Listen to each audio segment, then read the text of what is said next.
There are no subtractions and divisions in our mind. There is only addition and multiplication. I will just remove negative thoughts and I will have positive thoughts. All the best, it's not going to work. It's just that you need to pay little attention as to how it functions. You will see there is a distinction between what is you and what you have gathered.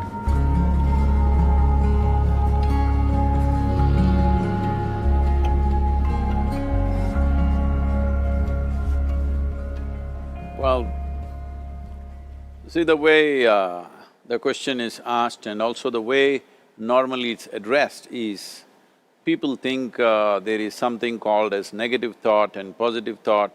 They want to remove the negative thoughts and have only positive thoughts. For such people, I would ask them to just experiment for 10-15 seconds. Let them forcefully remove one thought from their mind. For example, next 10 seconds, just don't think of a monkey. Try not to think of a monkey for next 10 seconds. You will see you will be full of monkeys.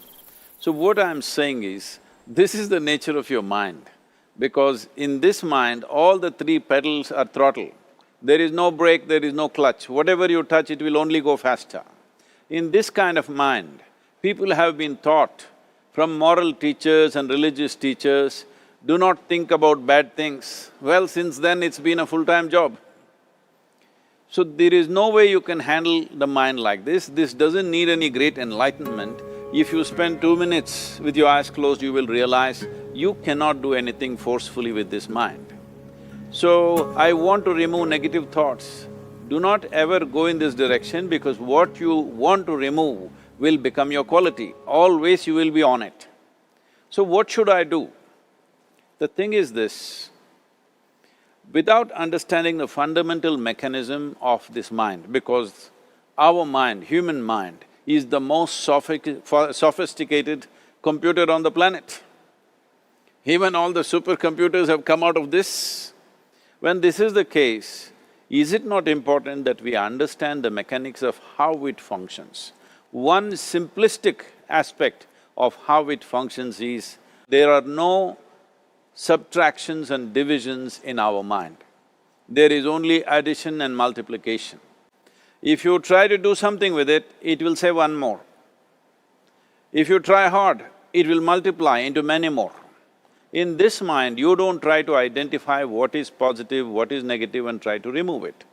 First of all, one needs to understand, this mind of yours, this body of yours is supposed to serve you. The life that you are is important. Body and mind are vehicles that must serve us.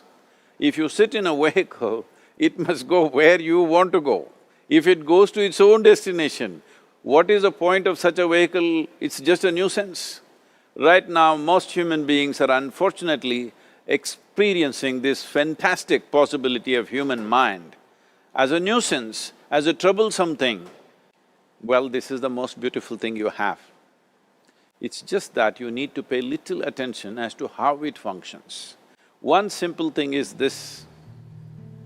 First and foremost process is, that's why we put out this process called Isha Kriya. This is to distance yourself from your physiological and psychological process. There is something called as you which exists. This is not a composite of all your thoughts and emotions and physiological processes. Beyond that, there is you. If you close your eyes, even if you cannot see anything, you're still there. It is through the window of your eyes that you're looking out, but if you close your eyes, it doesn't mean that you don't exist, you still exist. So beyond your thought, you still exist, beyond your emotion, you still exist. So that you, the life that you are, this has to come into your experience. Why is it that you're not allowing that to come into your experience, which is the most significant aspect of who you are? Who you are right now, the most significant aspect is, you and me are alive right now, this is it. What I'm thinking, what you're thinking is not the important thing. We are alive right now, that is the important thing. So, it is important that you focus on this fundamental sense of aliveness within you, and then you will see there is a natural distance between you and your thought process. Once there is a distance between your psychological process and your physiological process, this is the end of suffering. Because there are only two kinds of suffering that human beings go through, physical suffering and mental suffering. Once you create a little space between you and your mind, between you and your body, this is the end of suffering. This is something every human being has to experience and know, otherwise thinking I will just remove negative thoughts and I will have positive thoughts, all the best, it's not going to work 100%, it's not going to work because nobody can remove it, they can avoid it for some time. So when negative thoughts come, you say Ram Ram, Shiva Shiva, whatever you want, but this is just avoiding, it's not gone. The moment you stop that, it will pop back with great force, otherwise it'll come back in your dreams.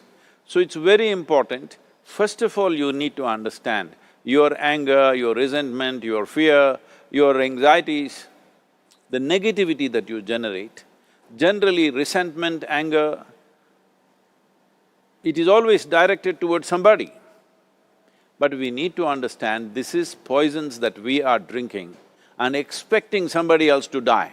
Fortunately, life doesn't work like that. If I drink poison, I die. If I drink poison, you don't die. So, we need to understand this. When I say poison, today you can have yourself chemically analyzed. Right now, what is your blood work, what it says? 5 minutes of intense anger, check your blood work and see, there will be lots of negative elements in it, literally you're poisoning yourself. So, do you want to poison yourself? Definitely not. Now the very question is coming from certain helplessness, what shall I do? Don't do anything, just sit back and just concern yourself with something which is a life process. Maybe your heartbeat, maybe your breath, maybe just a sensation of being alive.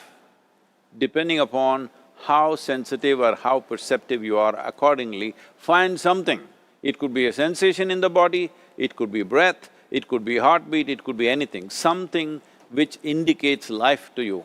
Just pay attention to that for some time. Slowly you will see there is a distinction between what is you and what you have gathered, which includes both your physiological and psychological possibility or mess, whatever you made out of it.